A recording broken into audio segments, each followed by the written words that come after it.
এরপরে প্রশ্ন হলো, স্ত্রী সহবাস করার পর ফরজ গোসল না করে মুরগি জবাই করা যাবে কিনা? যাবে, কোনো অসুবিধা নেই। ফরজ গোসল করা ছাড়া হাঁস, মুরগি, গরু, ছাগল এগুলো জবাই করতে কোনো অসুবিধা।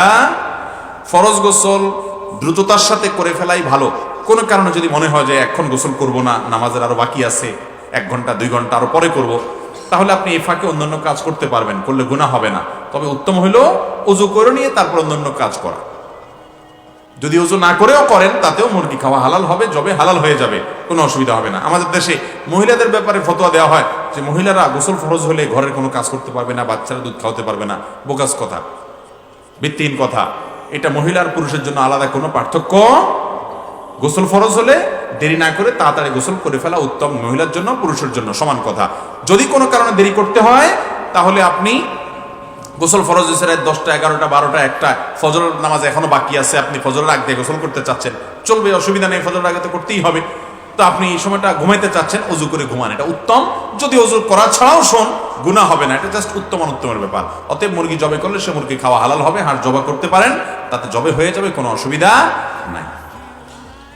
এরপরে প্রশ্ন হলো, গর্ভাবস্থায় বিশেষ কোনো আমল আছে কিনা? গর্ভবতী মায়েরা গর্ভাবস্থায় তারা কোনো আমল করবেন কিনা?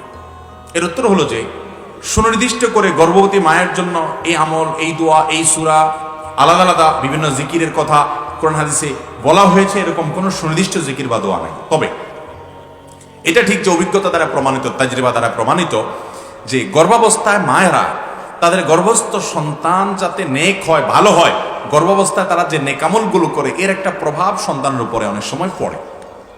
এই জন্য অনেক উলামায়ে কেরাম পরামর্শ দেন বেশি বেশি কোরআন তেলাওয়াত করবেন, কোরআন তেলাওয়াত শুনবেন, এবং হারাম অন্য সময় তো খাবেনই না, এই সময় একেবারেই টোটালি, কারণ এটা দ্বারা আপনার সন্তানের দেহ গঠিত হবে, হারাম ভুলেও খাবেন না, সন্দেহযুক্ত কিছুই খাবেন না।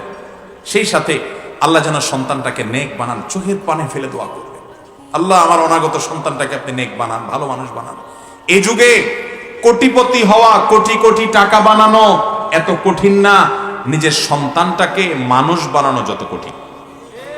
শিক্ষিত বানানোর কথা আমি বলছি না, শিক্ষিত বানানো সোজা, আলেম বানানো সোজা, কঠিন কিচ্ছু না। ভালো একটা মাদ্রাসা দিয়ে দিলেন, আলেম হয়ে যাবে।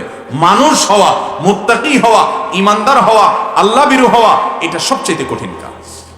এই জন্য গর্ভস্থ সন্তানের জন্য চোখের পানি ফেলে দোয়া করবেন। অনেক মেয়েরা এই সময় অসুস্থ থাকেন, টেলিভিশন দেখে, গান শুনে, ফিল্ম দেখে সময় নষ্ট করে। আহা, এর কুপ্রভাব আমরা দেখতেছি, সন্তানরা, ছেলে মেয়েরা আজকাল কি পরিমাণ বখাট হয়ে যাচ্ছে। এই জন্য গর্ভাবস্থায় মায়েরা নেকামল করবেন, কোরআন তেলাওয়াত করবেন, জিকির আজকার করবেন, দোয়া দুরূদ করবেন, আল্লাহর কাছে গর্ভ যেন খালাস হওয়া যেন সহজে সেজন্য দোয়া করবেন, গুনাহের কাজ করবেন না। আল্লাহ আমাদের আমলের তৌফিক দান করুন। আস্তাগফিরুল্লাহ রাব্বি মিন কুল্লি যামবিন, এই ইস্তিগফার কি হাদিসে এসেছে?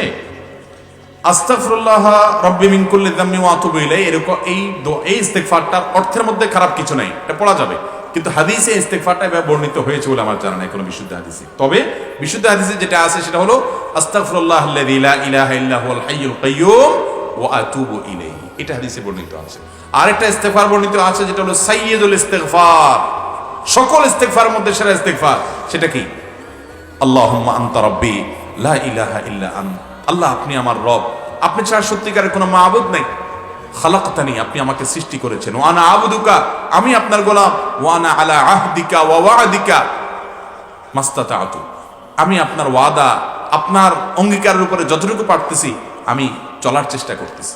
আউযু বিকা মিন শাররি মা সানাতু, আমি যে সমস্ত গুনাহ করে ফেলেছি এর জন্য আপনার কাছে পানাহ চাই। আবুউ লাকা বিনিআমাতিকা আলাইয়া, আপনি আমার উপর অনেক নিয়ামত দিয়েছেন, আমি স্বীকার করি। ও আবুউ লাকা বিযামবি, আমি অনেক গুনাহ করে ফেলেছি, সেটাও আমি স্বীকার করি। ফাগফিরলি, অতএব আমাকে মাফ করে দিন। ফাইন্নাহু লা ইয়াগফিরুয যুনুবা ইল্লা আনতা, কারণ আপনি ছাড়া কেউ কোনো গুনাহ মাফ করতে পারবে না। দারুণ একটা ইস্তিগফার, এটার অর্থের দিকে তাকালে আপনার মধ্যে আবেগ আসবে। আল্লাহুম্মা আনতা রাব্বি লা ইলাহা ইল্লা আনতা খালাকতানি ওয়া আনা আবদুকা ওয়া আনা আলা আহদিকা ওয়া ওয়াদিকা মাস্তাতাতু আউযু বিকা মিন শাররি মা সানাতু আবুউ লাকা বিনিআমাতিকা আলাইয়া ওয়া আবুউ লাকা বিযামবি ফাগফিরলি ফাইন্নাহু লা ইয়াগফিরুয যুনুবা ইল্লা আনতা। যদি সকালে কেউ ইস্তিগফার পড়ে, সন্ধ্যায় যদি কেউ ইস্তিগফার পড়ে, সকালে পড়লে সারাদিন, সন্ধ্যা পড়লে সারা রাতের ভিতরে যদি তার মৃত্যু হয়, সে সোজা জান্নাতে যাবে ইনশাআল্লাহ। অতএব ইস্তিগফার করবো তো ইনশাআল্লাহ, দিনে বারবার ইস্তিগফার করবো। আল্লাহ আমাদেরকে তৌফিক দান করুন। ভাই আর 2-3টা প্রশ্ন দিয়ে শেষ করি, এরপরে আমাদের মাছ ধরার পালা। টয়লেটে থাকা অবস্থায় আজানের জবাব দেওয়া যাবে কিনা?